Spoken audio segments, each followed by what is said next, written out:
Carl Yulin Helberson, and you are watching Living Green on a Blue Planet.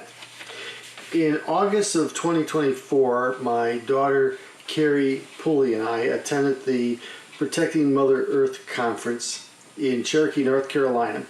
This is a conference that was founded by the Indigenous Environmental Network, and this particular conference was hosted by the Eastern Band of the Cherokee Indians on Qualla Boundary Reservation.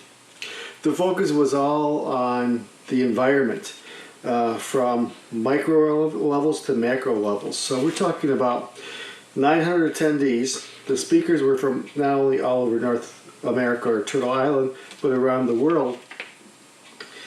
And they talked about extraction, exploitation of the earth, contamination of the water, the air, degradation of the ecology, and loss of animals and trees and plants.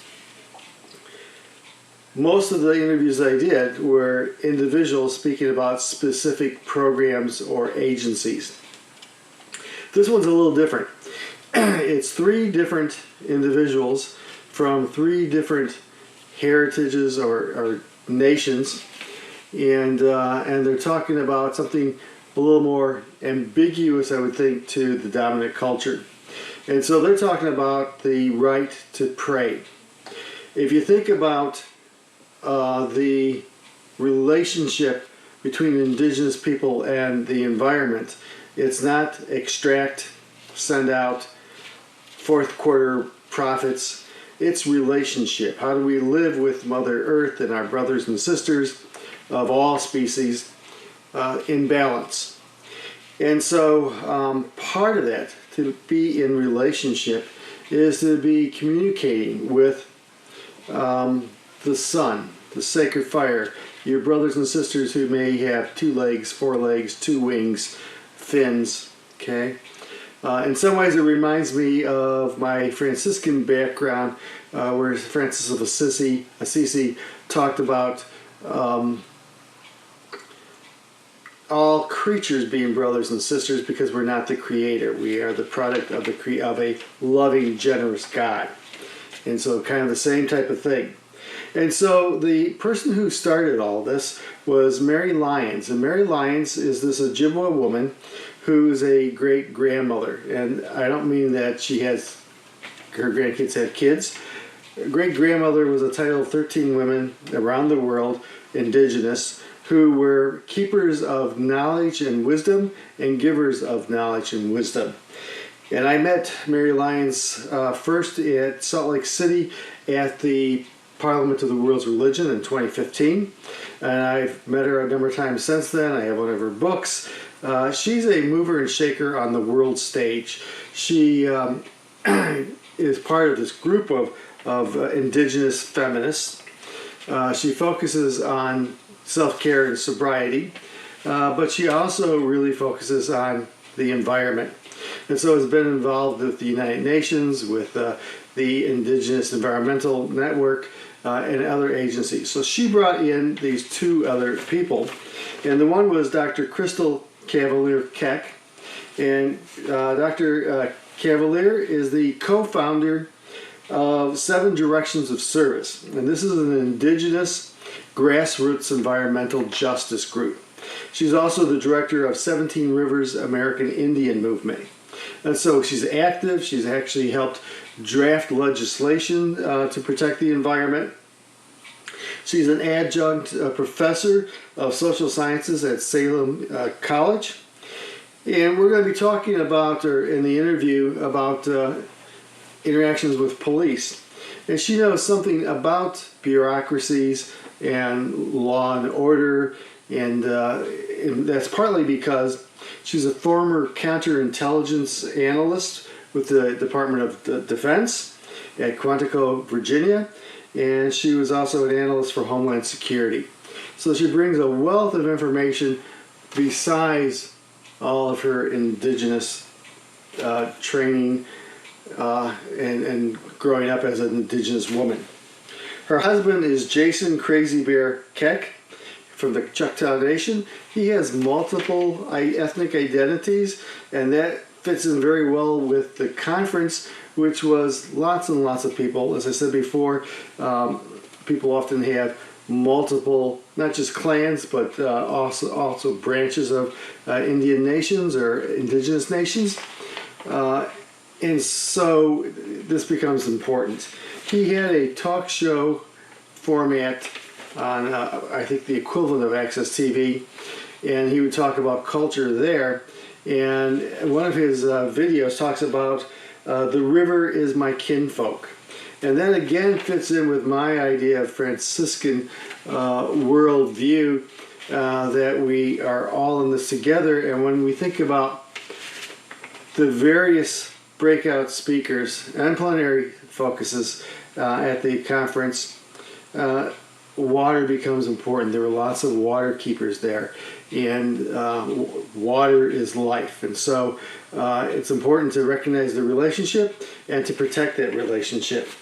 And so they talk about an incident where an archaeological dig found the bones of ancestors 3,000 years old, and the area was going to be developed, and so the indigenous community decided to have a prayer. They made a circle, they had their tobacco, their medicine, and they did their prayers. Neighbors somehow saw that as threatening, and it became very confrontational. The police were involved, the legal system was involved, the media was involved. And so this becomes really a focus on the power of prayer, because if you're going to be in relationship with nature, communication is vital. And one of those ways can be meditation, can be mindfulness, but it's also prayer. And we know from the history of the United States that one of the ways to attempt to control Native Americans and make them white-ish is to destroy their language, their culture, think of music and dance, but also their religion. And that didn't succeed, I'm happy to say, but there's a sense that when someone's trying to stop you from praying, they're trying to break that relationship, break that power. And the people at this conference were very clear that we didn't go away. We are here. We're going to be here. We will be here next year, next generation, 7 generations and beyond. And so this is an interesting interview that really talks about social issues, justice issues that have an impact on caring for creation, caring for the relationship with Mother Earth. Thank you. Hello. So we are at the 18th Protecting Mother Earth Conference that is part of the Indigenous Environmental Network. And I'm with great-grandmother Mary Lyons. And I met Mary first at the Parliament of the World's Religion in Salt Lake City as she addressed 10,000 people and was quite the superstar. And then I saw her again at the 2023 Parliament in Chicago, and again, superstar. And she has some friends here, and so what I'm hoping is that she's going to introduce her colleagues, and then we're going to go from there, we're going to launch from there to some questions that will lead to thought and perhaps even action. Thanks, Carl. I think this is really good opportunity because, one of the things that we've been trying to platform is we really want to identify what is the description of prayer and how safe is prayer. And especially from indigenous people from the United States and Canada, from the free world and out there, the original people that had colonial European prayer imposed on us so that we no longer be heathens. We have adapted I'd say pretty well. But even today, here in 2024, we still struggle even when we would like to share within the prayer, our spiritual way of prayer. It's no different than what the church's prayer is. It's all within goodness and out there. But one of the reasons why I wanted to have the conversation with my two colleagues here is, you know, the majority of the world don't see us. We're kind of the invisible people. So I don't know if the lack of knowledge or history of who we are and how we operate is either fearful or a threat to them. But why we are speaking here today is we would like to share what some would say a mild, we would say it would be a very critical, alarming alert message that recently happened here within the territories of North Carolina. But I'm going to let my colleagues in that there share the experience of what happened on one day within their prayer moment. Could you first introduce us to your colleagues? Yes. Okay. Bonjour, Nijnibi Ikwe. My name is Second Water Woman. I am from the Anishinaabe Ojibwe tribes from the north, from Canada, and the United States. Makudamin Chin Kiyohe, Naho Pipise, me and my Crystal Okanichi Band of the Spony Nation. So I am Crystal Cavalier-Keck, citizen of the Okanichi Band of the Spony Nation in North Carolina. So when I say Achatasia, I'm saying I'm from Choctaw people. When I say Oklasia, I'm saying I'm from human people. And so my matrilineal, my mother's side, are from Choctaw Afro-Indigenous peoples of Louisiana, for centuries called Creole peoples. But we understand that we are Choctaw because our grandmothers way back still spoke the language. And so that's how I introduce. Thank you. Thank you. Hey, so back in June, we had learned about this bill, and the bill was House Bill 385 in North Carolina. And the bill was trying to release the protections of archaeological protections about burial sites all across the state, right? Like they wanted to just make it easier, right, for the developers. And so we rallied together. We got our members to write their legislators to try to stop the bill, and we created enough press about it, about this one bill. But we found out later that there was a development in Carteret County, North Carolina, which is a very big vacation spot. It's really close to Emerald Isle. And if you know anything about North Carolina, there's the Outer Banks, and then there's the Sound of the North Carolina. And so Emerald Isle is on the Outer Banks, but right in Carteret County, there's this little village called Cedar Point. And this developer of this $1 million housing industry found was multi-million, but he found at least 12 village sites, right? And this was a year ago. So in 2023, he found it, and they kept it really quiet. They didn't alert anybody in the communities. Only certain people at the archaeologist level knew. But because of this bill, it came forward. So we decided to hold a prayer vigil for these relatives, because our relatives were left uncovered. So when they do an archaeological dig, they're supposed to cover it back up with a little bit of dirt. But when we went there, there were some exposed bones. There was a lot of shell fragments, and of course, archaeologists are calling it trash. They're like, oh, these are like garbage sites. And I'm like, no, this is history to us. And they said that these burial mounds were over 3,000 years old. So you have to think about this. This was before the birth of Jesus, right? That our ancestors were here. And so we just went there to pray. We had laid down our circle of tobacco around the burial site. We were there. We sang a couple of ancestor calling songs, and then we sang some traveling songs. And as the time we were getting ready to leave, these people who lived in the housing development of phase 1 came about 1,000 feet to us. So they left their house, came to us right at the village site, which is right on the water. And they were just saying just crazy things at first to one of the women that were there. You're jumping forward.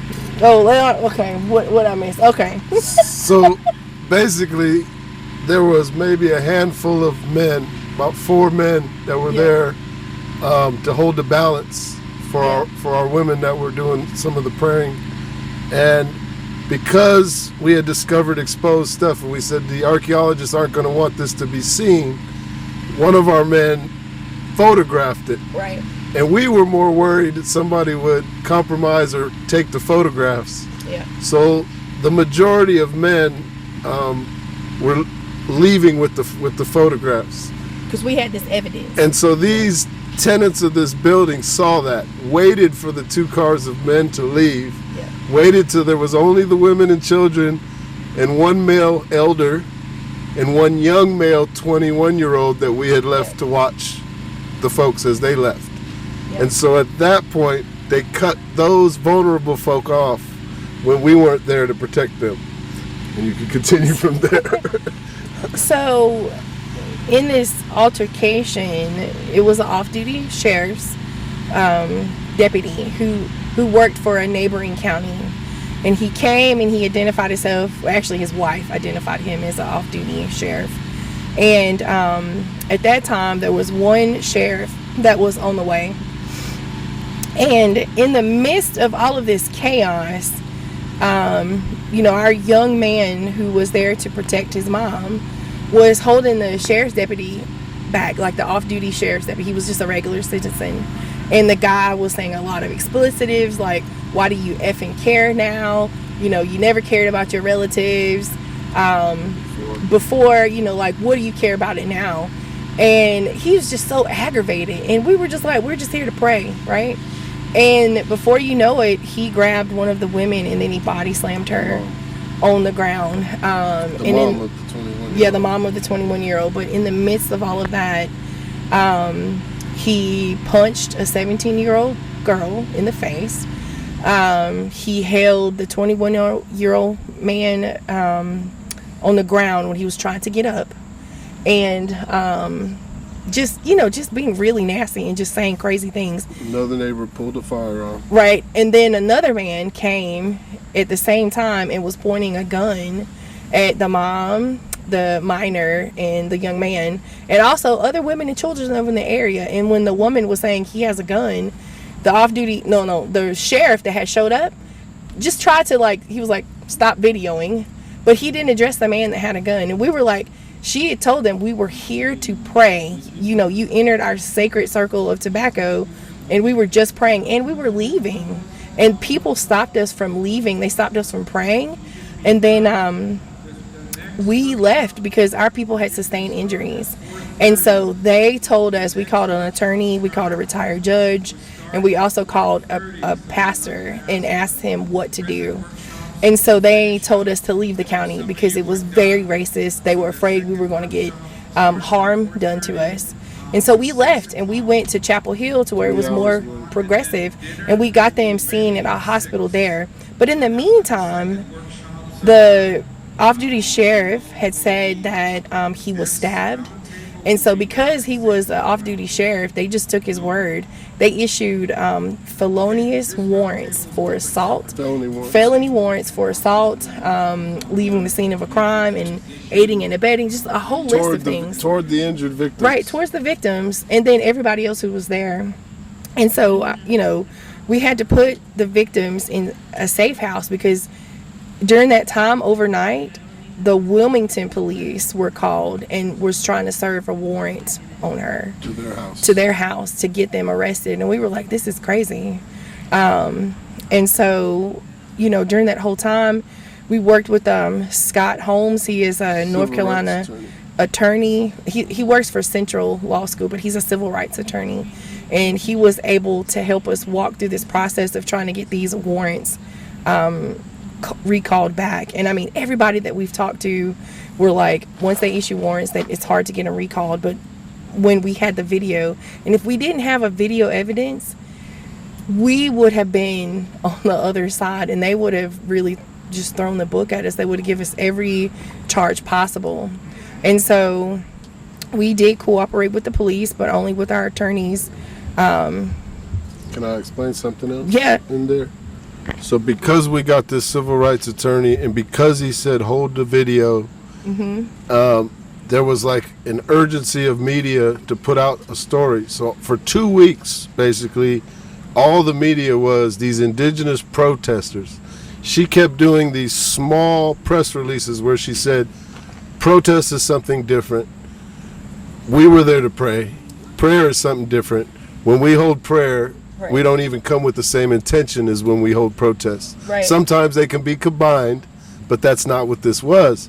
And the media refused because they had a law enforcement report to them saying, we have felony warrants for these people, da da da da da. So once our civil rights attorney said, now, 2 weeks later, you can release the video, which completely incriminated that community, their response was to hold this one officer accountable because he should have known better. So he got a false report charge because he lied about a stabbing or weapons being there. He got an assault charge on this woman, but not an aggravated assault charge, which the video showed. And he got the threats, which they were racial threats, but because the way they reported it, they weren't hate crimes or what's called ethnic intimidation. So they were trying to sanitize and clean up their part in it after the media had already painted the indigenous people as some kind of aggressors. Yeah. So a couple media have done a good job at recalling that, but only because she was controlling the narrative, holding these press releases and explaining, yes, we're grateful that our victims are no longer considered felons. Yes, we're grateful that some accountability has gone on to this one officer, and there should have been some accountability for that whole mob. Right. The gunman that had a loaded gun and just put it on his dashboard, which if he's a legal gun owner, he knows that's illegal. The sheriff that witnessed him do it knows that he should have been taken in for that. All of these different accountabilities that would have been a different way had it been a different situation. So we are grateful for this, but what my wife is trying to do with what great-grandmother said is we're trying to create an understanding with these folks, because we don't believe that it was in their human nature to do that. We believe that there's something broken, either an education, an understanding, a relationship, if you will. So we want to create a relationship, because if the accountability doesn't keep it from happening again, or the lack of, then only a relationship can keep it from happening again, right? And that's the whole thing. We have a lot of sacred sites in North Carolina because we were first contact tribes, but the government of North Carolina and the Commission of Indian Affairs that was created in the 70s, they don't understand that these are ties to our religion, right? Like, these are places that we worship that was taken from us. And now, since 1978, we've been able to get some of those prayer services back.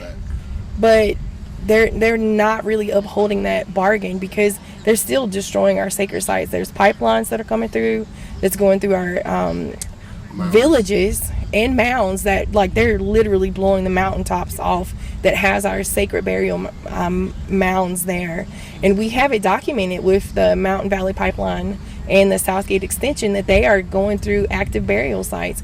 They're going through Saratown, which is a village that was surveyed and studied in the 1970s, but they don't care about that because they have dug those bones up and they have put them in archaeological schools. They have put them in museums, and they're not giving those bones back to the communities, and the communities are afraid to speak up because of how Jim Crow the South has been, and not allowing us to pray. And so we're trying to create this interfaith community, and it's going slow, but we hope that Grandmother Mary Lyons is going to help us do that and try to reach this on an international level. So that's our story. Basics of it. Yeah. Thank you for sharing that. You know, and this is just one of thousands of stories. I wish I could say a few, wish I could say 100, but thousands. And I think probably the most recent one that people really don't even really understand the depth of what Standing Rock was about. You know, nobody really knows the depth of what even happens not only within our territories, but other territories. But can you imagine us, because we felt like we want to build a road where we don't want to excavate around and going through Arlington Cemetery? God forbid, you know, what would happen to us. But the thing is, how sacred does it have to be for them to halt it? Does it have to be where it's going to be a historical individual that works within a historical organization that can be a scientist and declare it that way. I mean, what is so wrong? You know, bones are bones, and this is history, not only history, but this is a sacred burial site. But it's the point of really mattering, and like I had said earlier, being an indigenous people, we're people of prayer. We believe everything is spiritual. The trees have spirits, everything. We just believe that's the unity of what Creator had created for all. But this hierarchy, again, of defining what is the meaning of prayer and who has the right to have that description or that right and place to say a prayer. I mean, God forbid we have these people that have parishioners and they're multimillionaires and they have their private jets and this stuff. All we want to do is save an area. The other thing too is, why are we the only people left on this planet here that have to still create a bill on our own lands just to be heard? I mean, you know, 1978, you know, the Indian Religious Act was for us to have a voice, and they still tried to shut us down. But now, like right now, what we're talking in the UN, they're coming after indigenous knowledge now. They want what they're going against right now. So either make up our mind and hear us, hear our voice. You know, we would like to be good neighbors. Wouldn't it have been nice for within this area if that particular people had already known, oh, here comes, you know, they're coming over to pray and the stuff, we get it. You know, if they said, okay, the sheriff's office, this is what we're going to do, and still it's not said, we'd have to do it. But being good neighbors and out there and let the community know, okay, group's going to come over and they're going to have a celebration. Just something like that with such an instruction that they know it's going to be peaceful and quiet and out there. It may have turned out different, it may not have. But it's still for me, I am so happy that people come into our lands. We're in 2024. That they're allowed at 10 o'clock or whatever it is to have their prayer. I don't have anything against it. Anybody that comes out, any other type of religion is honored, but when it comes to indigenous, the Native American people, the original people, and that, they still have this undeniable fear of what is going to come out of it. And I don't know if it's blood memory from feeling a disgrace or whatever, I don't know, but all we want to do is we want to have value, we want to be heard. And you know, and if for me, why I wanted to make sure that this is clear, I'm wanting a shout out to put it out to our dear friend from Canada, the one we wrestled around with his name for a while, Louis Cardinal. And Louis is aware of it, that we're going to be going on a Zoom to talk about it with the Parliament. Also with Siobhan Kernel of the World Churches, we want to start talking about. We want to start talking about people that have identifiable credentials in this stuff. You know, Dr. Sherman out of, you know, the College of Lutheran Ministries in St. Paul and out there. We want to call as many people in, Carl as yourself, to really sit and have a conversation in this. You know, I would like to see them on the platform within the Parliamentary World Religions, and on the platform of all the top places of saying, when is it and how are we going to matter? Right. You know, because I think if we can just get over that barrier, I think tomorrow's going to look a lot better. So I would like to say thank you. Yeah. Well, thank you. This is not an abstract story. This is not the story of a small group of people who were treated wrong. This is in the context of this conference, which really says this is a people on Turtle Island that's trying to care for Mother Earth, and to do that they need the freedom to freely walk in prayer. Right. Absolutely. Absolutely. Spot on. Well said, Carl. Yes. Well said.